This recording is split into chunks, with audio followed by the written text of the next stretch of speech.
तर तुम्हाला जसं की माहितीच आहे आमच्या कॉलेजमधल्या स्पर्धा चालू आहे आणि आता त्या स्पर्धांचा दुसरा दिवस आहे आणि शेवटचा दिवस पण आहे. त्यासाठीच आम्ही इकडे कॉलेजला आलो होतो आणि इकडे लांब उडीची तयारी चालू होती. मग काय इकडे ना पटपट पुरीने ना अशा उड्या मारून घेतल्या आणि ज्याचे त्याचे नंबर तिने त्यांच्या मेहनतीवर मिळवले. मग नंतर आहे इकडे लांब उडी सुद्धा सक्सेसफुल झाली म्हणजे पार पडली.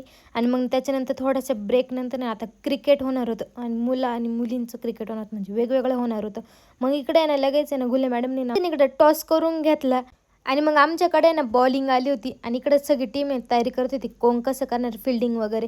मग इकडे ना फायनली सगळं ठरवून झाल्यानंतर ना आम्ही साईडला येऊन बसलो. मग त्यांची ना बॅटिंग झाल्यानंतर ना आता आमची बॅटिंगची बारी होती आणि एका शॉटवर शॉट मारल्यानंतर ना फायनली आम्ही जिंकलो होतो. मग त्याच्यानंतर ना वेळ वाया न घालवताना लगेच इकडे मुलांची पण मॅच चालू केली होती. परत एकदा मॅडमने टॉस केला आणि मग काय मुलांच्या मॅचला सुरुवात झाली. यावेळेस ना बॅटिंग आहे ना पहिली बॅटिंग आम्हीच घेतली होती म्हणजेच मुलांनी घेतली होती आणि ते पण शॉटवर शॉट मारला तर मुलांनी आणि खरंच खूप छान झाली आणि मुलांमध्ये सुद्धा आम्हीच जिंकलो. आणि मला कमेंटमध्ये नक्कीच सांगा तुमच्या कॉलेजमध्ये झाल्या की नाही अशा स्पर्धा क्रिकेटच्या वगैरे कमेंटमध्ये नक्कीच सांगा. मग खरंच सांगतो आम्ही ना सगळ्यांमध्ये जिंकलो होतो म्हणून एकदम आनंदित चेहऱ्याने आता घरी निघालो होतो. व्हिडिओ आवडल्यास लाईक करा फॉलो तेवढं नक्की करा.